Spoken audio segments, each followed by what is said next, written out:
Chances are, if you're trying to learn Pot-Limit Omaha at this point in the game, you've already got some experience playing No Limit Hold'em, and that's a great thing because the two games are really similar. With the exception of getting 4 whole cards instead of 2, and it being pot limit instead of no limit, the mechanics of both games are almost identical. So your knowledge of position and how to calculate pot odds and pot equity is all going to give you a big head start. But believe it or not, those 2 extra hole cards change things in a big way. So for right now, it's really important that you don't jump right into a game of PLO and treat it exactly like a game of Hold'em. Like we said, the most obvious difference in Omaha is that you get 4 hole cards, and that means it's way easier to make big hands. The key concept here is that in general, you'll need a much bigger hand to win a big pot at Showdown. And it's also way more common to get coolered by the nuts if you're playing the second or third best hand. In Hold'em, top pair, top kicker can be a great hand, and it can win you medium or even big pots at Showdown. But in Omaha, that'll almost never happen. Sets are really common, and if a hand makes it all the way to Showdown with a lot of chips in the middle, straights and flushes are definitely the norm. So as a Hold'em player, right away you need to recalibrate your idea of hand values and realize that marginal hands are way more vulnerable in Omaha. In Texas Hold'em, you can play 2, 1, or even none of your hole cards. So for example, you can have a flush when the 5 community cards are all the same suit. In Omaha, you can't do that. You have to play exactly 2 of your hole cards. That means you can never have a flush unless 2 of your hole cards are suited.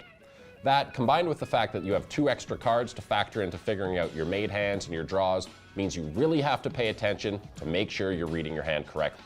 It's obviously really important to understand how many outs you have and what cards you're hoping for to make your hand.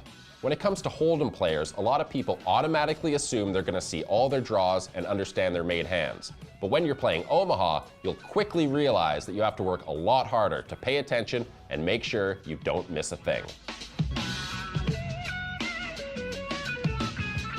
Unlike No Limit Hold'em, where you can bet all your chips at once if you want, in PLO, your bets and raises are limited to the size of the pot at the time.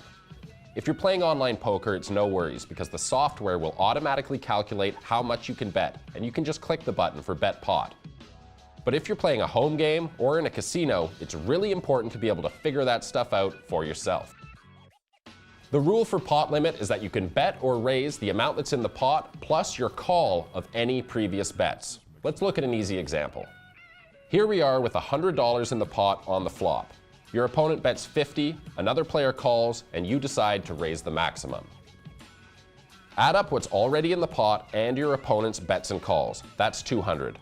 Also, remember you have to add your call as well, so that's 250. That's the maximum you can raise after calling the outstanding bet. So if you want to raise pot, you'd be raising to a total of $300. Luckily, there's a really clever trick you can use that makes it way easier to figure out how much you can raise.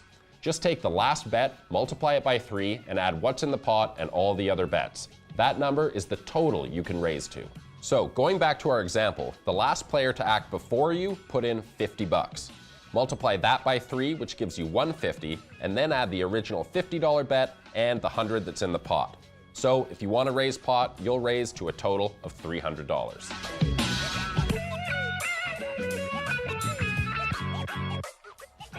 So, now that you know the main differences between Texas Hold'em and Omaha, we're going to spend the rest of this video series going into more detail about what you need to learn that's unique to Pot-Limit Omaha.